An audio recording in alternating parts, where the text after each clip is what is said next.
அன்புள்ள தமிழ் நெஞ்சங்களே, இந்த காலத்திலும் கூட எல்லாம் தெரிந்தவர்கள் குப்பையிலே விழுந்து விடுகிறார்கள். இதற்கு மேல் நான் என்ன வார்த்தைகளை சொல்ல முடியும்? ராஜேஷ் தாஸ் ஐபிஎஸ், இவர் ஒரு இடைக்கால டிஜிபியாக இருந்தவர்.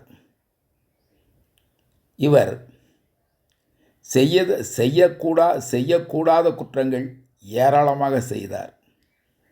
மாட்டிக்கொண்டார். வழக்கு நடந்தது. அதிலே இவருக்கு தண்டனை கிடைத்தது. ஆனாலும் இவர் அதிலிருந்து தப்பிப்பதற்காக உச்சநீதிமன்றம் சென்று ஜாமீன் வாங்கினார். அத்தோடு இருக்கலாம்.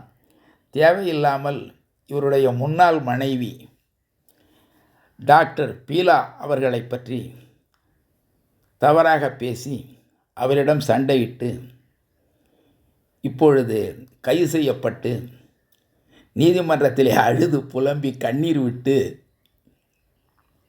ஜாமீன் பெற்றிருக்கிறார். இவருடைய முன்னாள் மனைவி பீலா ராஜேஷ் ஐஏஎஸ் ஒரு மிகச்சிறந்த பெண்மணி. அந்த பெண்மணி மீது யாரும் குற்றம் சுமத்த முடியாது. அவர் விவாகரத்து கேட்டார். கொடுத்து விட்டு போயிருக்கலாம். ஏன் இவர் இந்த ஐபிஎஸ் அதிகாரி, முன்னாள் ஐபிஎஸ் அதிகாரி இப்படியெல்லாம் தவறு செய்கிறார்?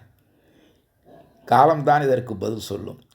அதற்கு அடுத்தபடியாக சவுக்கு சங்கர், இவர் நல்ல ஒரு அறிவாளியாகவும் சிறந்த பத்திரிகையாளராகவும் இருந்தார்.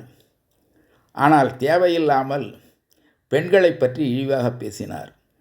பெண் காவலர்களை பற்றியும் இழிவாக பேசினார். இது மிகப்பெரிய குற்றம்.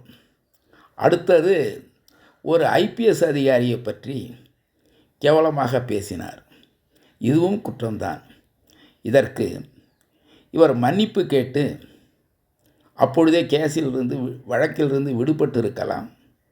ஆனால் அதை செய்யாமல் தேவையில்லாமல் செய்து இப்பொழுது சிக்கலுக்கு மேல் சிக்கலில் சிக்கி ஒரு கை உடைக்கப்பட்டு விட்டது.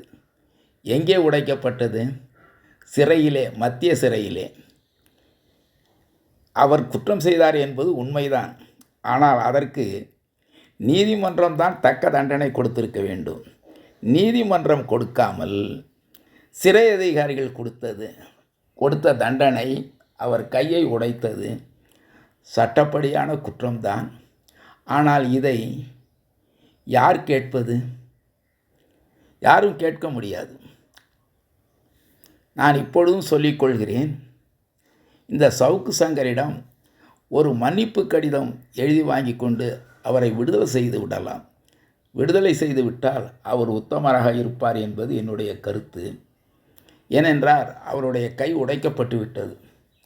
அது அவர் செய்த குற்றங்களை விட அதிகமான தண்டனையைத்தான் இது காட்டுகிறது.